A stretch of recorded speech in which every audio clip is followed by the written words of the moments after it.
When you're doing veneering, that is, sticking a thin sheet of exotic wood to a backing board, it sometimes helps to have a veneer press so that you can put pressure across the entire assembly while the glue dries. Unfortunately, veneer presses are hard to come by these days, but you can make your own out of several double bar clamps like this. These bar clamps are made so that they squeeze a wide assembly together. And the clamps, the bars of the clamps, are actually curved. If you look down the length of this clamp, you'll see that it is slightly bellied. This is done so that when you begin tightening the clamps, they press down first in the middle, and then the clamp bar kind of flexes, and the pressure spreads out from the middle towards each end, evenly distributing the pressure across the entire length of the clamp. Now, to make this into a veneer clamp, you also need to make some cauls. These cauls help spread the pressure out from the sides of the clamps and cover the entire surface that you're clamping. I've made 8 cauls here, 4 top, 4 bottom. All right, next you need some spacers.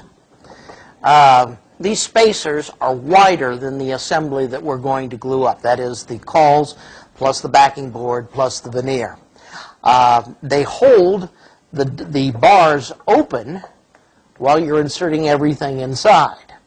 Those of you who may have used double bar clamps in the past know that without these spacers, these things can be quite a wrestling match to try to hold them open and get them on the wood at the same time.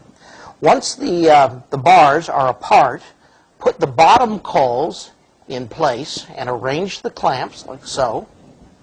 At this point, I would glue the veneer to the backing board, cover it with wax paper so that if some of the glue does happen to bleed through the veneer, they won't stick to the wooden bars, and insert the assembly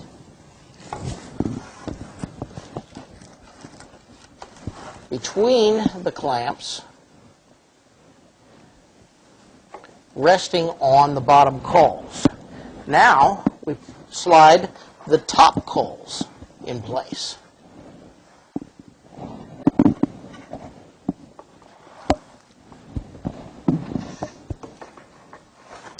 Okay.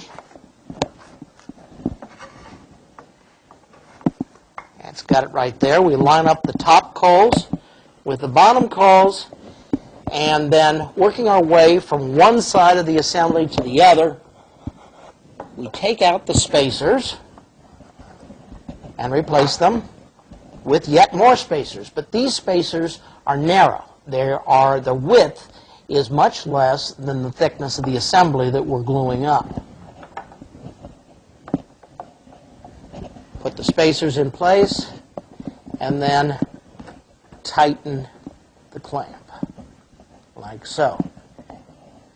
As you're doing so, watch the clamp and you'll see it beginning to bend, and when this little dark line that indicates where it's bent goes away, then at that point it's contacting the entire surface. Then just go on to the next and repeat.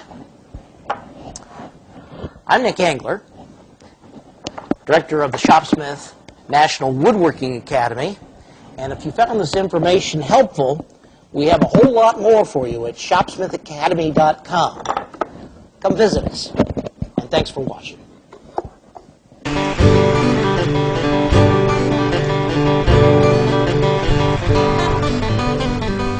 At Shopsmith's website, you'll find dozens of free videos on all kinds of woodworking projects, from preparing lumber to applying a finish. Twice a month, we webcast a 2-hour sawdust session where you can ask questions and get woodworking help right over your computer. To find out more, come visit us at shopsmith.com.